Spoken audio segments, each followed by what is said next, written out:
Welcome once again to the Dr. Zeero Free Magic Secrets Show. We're going to talk about today the idea of angels in Kabbalistic magic. You see, angels are very important in Kabbalistic magic. Therefore, it is essential to understand their nature. The biblical term for an angel is malach, and in the plural, malchim. Malach simply means messenger, and is applied to both human messengers and the angelic messengers of God. Further on in the Bible, it is not always clear whether God or one of his angels acts or speaks. Sometimes in the Bible, an angel is simply called a man, as is the case of the man who wrestled with Jacob in Genesis 32:25. In post-biblical Hebrew scriptures, the term malach is used exclusively for non-human divine beings. The term angel comes from the Greek angelos, which can also be used for both human and divine messengers. Only when this term is used in the Latin Bible and became part of the other European language did it eventually become our word angel. Not all angels are the same. They are classified according to heavenly hierarchies. The majority of angels are simple beings who can perform only one mission. One angel does not perform two missions, nor is one mission performed by two angels. Angels are powerful because they consist of a principle in its purest form. The angels of mercy are perfectly merciful. There is no element of severity in them, and the angels of severity are absolutely severe. There is no element of mercy in them at all. Very often, angels are divided into angels of fire and angels of snow, hail. These two groups represent the two polarities of force and form on the tree of life, i.e. Shim and Mem in the Sefer Yetzirah. Know that the two opposing forces are not said to be fire and water. Fire is energy, force, and snow or hail is in a solid form. The concept of two opposing polarities is also indicated in the Bible. I saw YHVH sitting on his throne, and all the host of heaven standing by him on his right hand and on his left. Originally, Michael and Gabriel were seen as the highest archangels, governing the two principles. Michael is seen as the archangel of water, for his name begins with Mem, and Gabriel the archangel of fire, because his name has the same root as the Sephra Gevurah. Michael was related to Chesed and Gabriel to Gevurah. Many occultists today think of Michael as the archangel of fire because he is the angelic warrior, and Gabriel as the archangel of water due to his regency over dreams. Furthermore, the sephirot that these angels are related to have changed. Today, Gabriel is the archangel of Yesod, and Michael is the archangel of either Tiferet or Hod, depending on the system of correspondences used. The term archangel does not appear in the ancient texts. Archangels are called ministering angels, Malachi HaSarat in the Agadesh. In occult texts, they are often called princes or overseers. Archangels are more complex and not as one-sided as the lesser angels, being quite able to understand more than one principle of existence. Students who are new to the occult are often confused by different correspondences in various texts. My answer here, in a magical group, someone may stand in the east in one ritual, but in the west in another ritual. The same applies to the great archangels. Some of them have changed their office over time. The only difference is that archangels are immortal beings, and they switch their offices only every 1,000 years. Because, however, they have done many jobs over the millennia, they are quite able and willing to operate in one of their past offices if asked to do so in a ritual performed nowadays. In Kabbalistic magic, angels are not visualized in the same way as the Baroque putti. They are often described in images of fire and thunder, such as the angel who appeared to Daniel. I lifted up mine eyes and looked, and behold, a man, an angel, clothed in linen, whose loins were girded with the fine golds of Upas. His body also was like the beryl, and his face as the appearance of lightning, and his eyes as torches of fire, and his arms and his feet like in color to burnished brass, and the voice of his words like the voice of a multitude. Or the angel who appeared to Moses. And the angel of YHVH appeared unto him in a flame of fire out of the midst of a bush.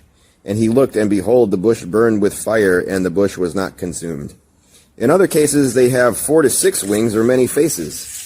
In the year that King Uzziah died, I saw YHVH sitting upon a throne and exalted. His train filled the temple. Above him stood the seraphim. Each one had 6 wings. With twain he covered his face, and with twain he covered his feet, and with twain he did fly. These descriptions may appear strange to the modern mind, but there is a meaning in these images. The number of wings symbolizes the high spiritual level to which these beings belong, and the fire and lightning are symbolic of the power and energetic vibration of these beings. Fire is a very basic type of energy, and the fear of fire is a fundamental instinct. Fear of lightning falls into the same category. Wings represent the idea of flying, again, a basic human desire that often appears in dreams. All these images are very easily accepted by the subconscious mind, and because they have been used over the ages, they are very powerful symbols that are capable of bringing us into contact with the angelic realms. The angels were made on the first day of creation. They are the divine agents who become the builders of the lower material worlds. And the angel of the presence spake to Moses according to the word of YHVH, saying, write the complete history of the creation, how in 6 days YHVH Elohim finished all his works and all that he created, and kept Shabbat on the seventh day, and hallowed it for all ages, and appointed it as a sign for all his works. For on the first day he created the heavens which are above, and the earth, and the waters, and all spirits which serve before him, the angels of the presence, and the angels of sanctification, and the angels of the spirit of fire, and the angels of the spirit of the winds, and the angels of the spirit of the clouds, and of darkness, and of snow, and of hail, and of hoar frost, and the angels of the voices, and of the thunder, and of the lightning, and the angels of the spheres of cold, and of heat, and of winter, and of spring, and of autumn, and of summer, and all the spirits of his creatures, which ate in the heavens and of the earth. He created the abysses and the darkness, eventide and night, and the light, dawn and day, which he hath prepared in the knowledge of his heart. And thereupon we saw his works, and praised him, and lauded before him on account of all his works. For great works did he create on the first day. Due to their pureness, all angels are free of evil urges, Yetzer hara. Furthermore, they are not given a free will. Their nature as divine messengers permits them only to carry out the divine will. Rav Yehuda said in Rav's name, when the Holy One, blessed be he, wished to create man, he first created a company of ministering angels and said to them, is it your desire that we make a man in our image? They answered, Lord of the universe, what will be his deeds? These, literally such and such, will be his deeds. He replied, thereupon they exclaimed, Lord of the universe, what is man that thou art mindful of him, and the son of man that thou thinkest of him? Thereupon he stretched out his little finger among them and consumed them with fire. The same thing happened with the second company. The third company said to him, Lord of the universe, what did it avail the former angels that they spoke to thee as they did? The whole world is thine, and whatsoever thou wishest to do therein, do it. When he came to the men of the age of the flood and of the division of tongues, whose deeds were corrupt, they said to him, Lord of the universe, did not the first company of angels speak fairly? Even to old age I am the same, and even to hoar hairs will I carry you, he retorted. As can be seen from the previous passage, and even more clearly in the next passage, lesser angels do not understand the nature of humankind. They also find it difficult to understand why man, imperfect as he is, should receive so many gifts from God.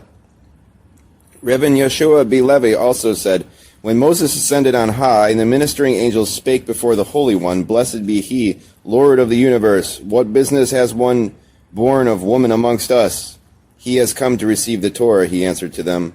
Said they to him, that secret treasure, which has been hidden by thee for 974 generations before the world was created. Thou desirest to give flesh and blood? What is man? Then thou art mindful of him, the Son of Man, that thou thinkest of him, etc., etc., etc. Humankind has a special place in creation. Whereas the angels were created as flawless, they are limited to only one aspect of the whole. Man was created in the image of God, but imperfectly. Just as a small charitable donation given by a poor man counts more than the same amount given by a rich man, the praise of imperfect humankind counts more than the praise given by angels. Israel is dearer to the Holy One, blessed be he, than the ministering angels. For Israel sings praises to the Lord every hour, whereas the ministering angels sing praises but once a day. And whereas Israel mentions the name of God after 2 words, as it is said, Hear Israel, YHVH, the ministering angels only mention the name of God after 3 words, as it is written, Holy, Holy, Holy, YHVH Zeviat. Moreover, the ministering angels do not begin to sing praises in heaven until Israel has sung below on earth, for it is said, When the morning stars sang together, then all the B'nai Elohim, sons of God, shouted for joy. It must be this. One group of angels says, Holy, the other says, Holy, Holy, and the third says, Holy, Holy, Holy, YHVH Zeviot. Angels are made to serve God, but humanity has free choice. Therefore, if we choose to praise and serve God, God himself is pleased by his creation. The gift of free choice and the fact that every human being holds within himself the entire tree of life is what makes man special. If a human being develops to a high level of inner purity, then the entire tree of life exists in harmony and balance within him. This is much more than even the greatest archangels may hope for. And therefore humankind is able to reach spiritual levels even the angels cannot reach. The Tzaddikim, righteous ones, are greater than the ministering angels, archangels, Babylonian Talmud, Sanhedrin 93a. This is also the reason why Henoch, also spelled Shanach, when he had lived a perfect life, was taken into heaven and transformed into Metatron, the highest of all the archangels. He had reached a level above all angels and archangels, for unlike them he was created in the image of God. The fact that humanity was given free will must be considered in all interactions with angels. I have heard people say they do not believe in angels because so many bad things happen in the world. If there are angels, they say, why don't they help? Yet angels will never interfere unless they are asked to do so, for they will never risk getting in the way of our free will. Angels are not unreachable beings. They are both able and willing to help you in many ways. Here is a small example of how they might help. Once this writer says that he lost his jacket. In order to get it back, he invoked Gabriel and the cherubim, asking them to find and bring it back. He visualized Gabriel sending out the cherubim in all directions, searching for the jacket. He imagined very vividly how he would hold it in his hands again. He imagined what it looked like, how the material felt, and even what the leather of the jacket smelled like. The day after, a friend he had not seen for about a year called and asked me whether he had lost my jacket. In it was a notebook with his phone number. Upon finding the jacket, he had been telephoned, and when he saw the jacket and some Hebrew words in the notebook, he realized it might be mine. Within 24 hours, the jacket was back in his possession. So that's a little rant about the angels and the mysteries of the old school Jewish view. So that's it for Dr. Zeero today. We're getting deeper and deeper into all this interesting religious knowledge and all this angel stuff. That's just food for thought. Just think about it. I'm not sold on anything. I'm just relating some important principles of what magic means to many different cultures, and especially this one culture right here. So anyway, thanks for listening. Stay tuned for more free magic secrets from Dr. Zeero's Free Magic Secrets Show.